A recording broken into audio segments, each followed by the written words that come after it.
Alrighty, welcome to another episode of Life and Whiskey. As always, I'm Jordan, and today we're going to look at Lagavulin 11yr. Now, you're going to be seeing this video in probably February, March, gosh, maybe even April 2022.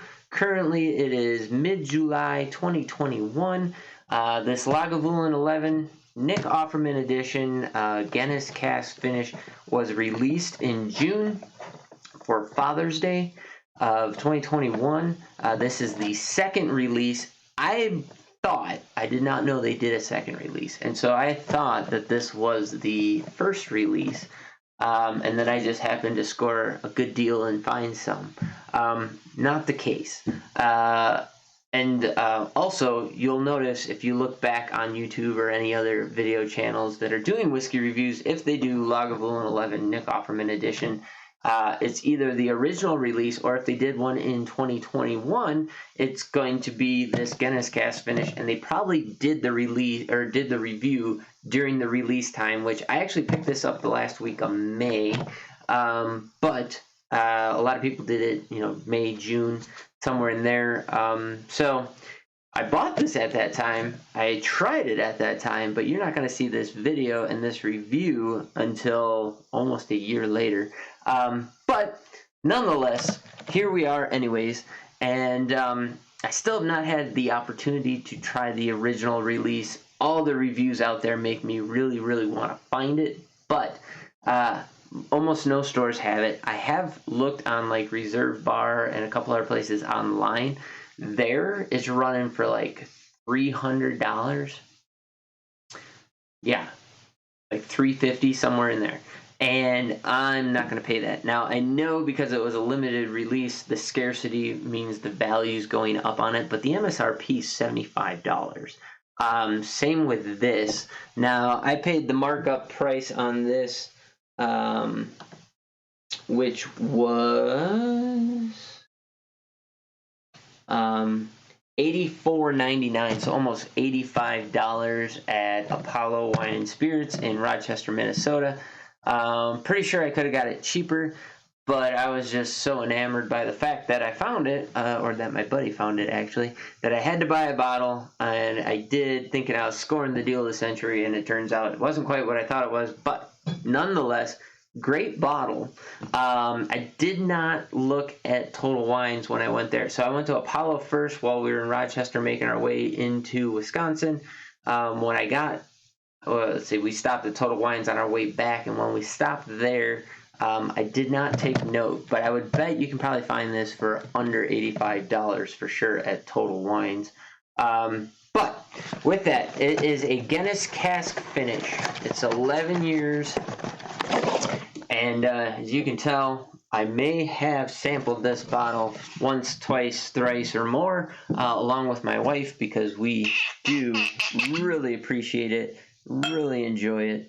In fact, my buddy, who we met in Rochester, who found this stuff at the other Apollo store on the other side of Rochester, he was fortunate. We were fortunate enough that he is a kind-hearted soul. So thanks, Jimmer, for sharing with us. We cracked open a bottle that night. And my wife, myself, and Jimmer hung out and drank a couple of drams of Lagavulin, and it was pretty all right. We didn't hate it any. So now that we got a bottle of our own, we have been enjoying it thoroughly ourselves. On the nose, I get. And of course, I may have poured myself a healthy dram here. And so if you can see, so I'm sure, because I forgot to turn the autofocus off, every time I make a hand gesture like this, I'm sure I'm screwing with the focus of the camera. But if you can see on there, I don't know if it's picking it up or not, I put my own graduations on this glass. I've talked about it in other videos, so I gave myself about a 2-ounce pour. So this, now I'm coming off the heels of the Lagavulin 8. Literally did that maybe 2 minutes ago, even though this video is going to show up on YouTube a week later. So coming off of that, now I did do a rinse with some water. This, I get a light chocolate note. I get some sweet notes in the nose. A caramel that's coming through, so I get a chocolate, like chocolate milk, almost kind of a chocolate. And then a caramel before I pick up some of that peat earthiness. If you stick your nose way in there, you really get a peat earthiness out of it. A little bit of seaside Shangri-La, we'll call it. Even though Shangri-La was supposedly up in the Himalayas. Not getting too much else out of that. I forgot to say 46% ABV, so what is that, 92 proof? So a little bit less than that 8. But just really, really nice. Easy on the nose. Man, that chocolate note comes through really nice. On the taste,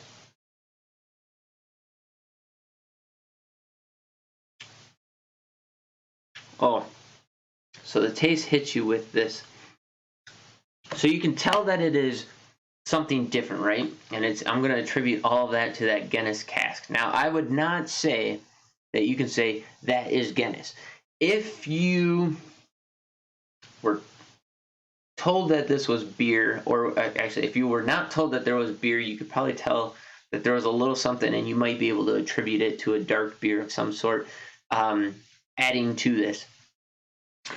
But knowing that it is Guinness, you can definitely kind of find the nuance of it that compares to the Guinness, some of that creaminess, that darkness.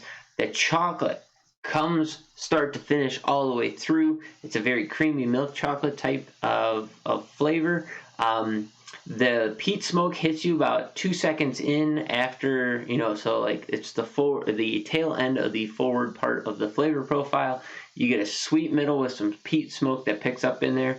And then you get some salty brininess on the tail end of that. Going back to the nose, I'm just getting all sorts of chocolate in there.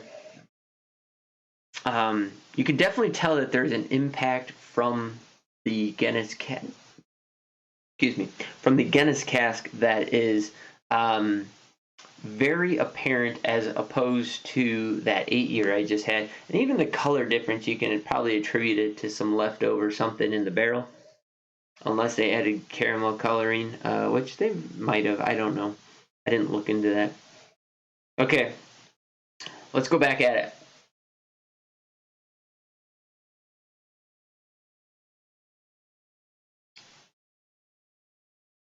It went dark chocolate on me that time. And then into a caramel. And then like a charcoal campfire. So I get like a charcoal flavor, but I also get a campfire smoke mixed in with that. That pushes all the way to the end. The burn hits you, after the finish is a couple seconds long. The alcohol burn hits you. Even though this is kind of a mid to low proof, it's not overwhelming, but it definitely hits you in the throat. And that seaside brine just, I use that descriptor, seaside brine. I'm talking like if you've ever walked a tide pool, if you've ever been next to the ocean, you just smell it. Not, remove the fish, remove whatever, and you just smell salt water spray. That's what I'm getting on the flavor. Very pleasantly. Now, I just went back to it, and now the nose has just gone all sweet. Now, I know I've been talking about chocolate and stuff, but that bog just disappeared, and I almost get like a caramel out of the nose. It keeps changing on me, but all in enjoyable ways.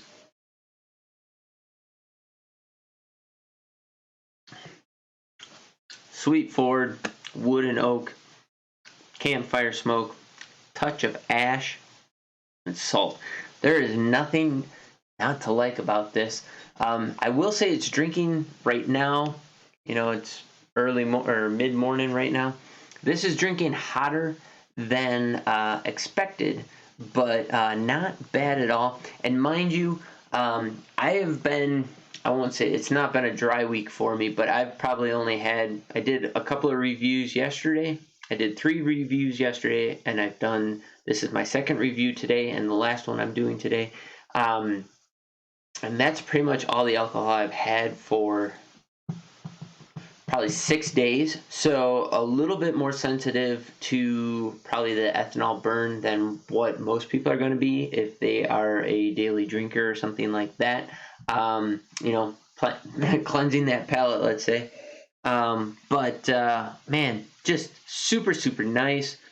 I really like what the Guinness Cask did to this.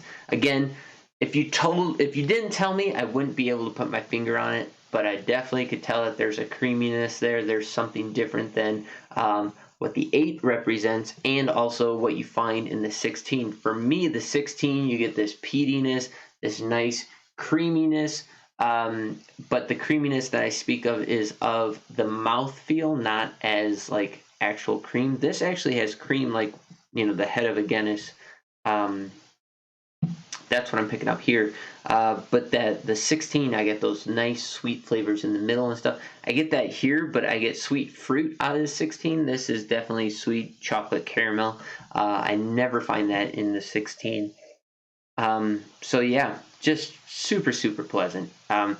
As always, let me know down in the comments what your experience with the Lagavulin 11yr Nick Offerman edition is.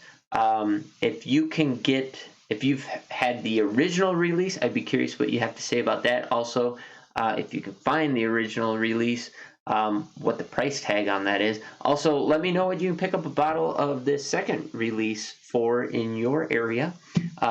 Would greatly appreciate that. As I said before, $84.99, call it $85 in Rochester, Minnesota. Well worth every penny at that price. You know, this is definitely something to be enjoyed, kind of a special occasion kind of a deal. You know, and I can appreciate it for that. So, let's see. Like, subscribe, share, smash the like button. Share this with anybody who you think would find this beneficial or would appreciate it. Check me out on BitchUte and Minds, Life and Whiskey on BitchUte, Life_and_whiskey on Minds. Thanks to everybody who has commented. I have tried to get back to you on those comments. And everybody who has subscribed, greatly appreciate that. Let's see. Anything else I'm missing? Not that I can think of. Anyways, hope you're having yourselves a great day. Like I said, right now it's mid-July right here, but you probably won't see this until early spring, late winter 2022. Hopefully the world hasn't gone to shit by then, but it's kind of looking like it might. Yeah, thanks for watching. You guys have yourselves a great day. Catch you in the next video.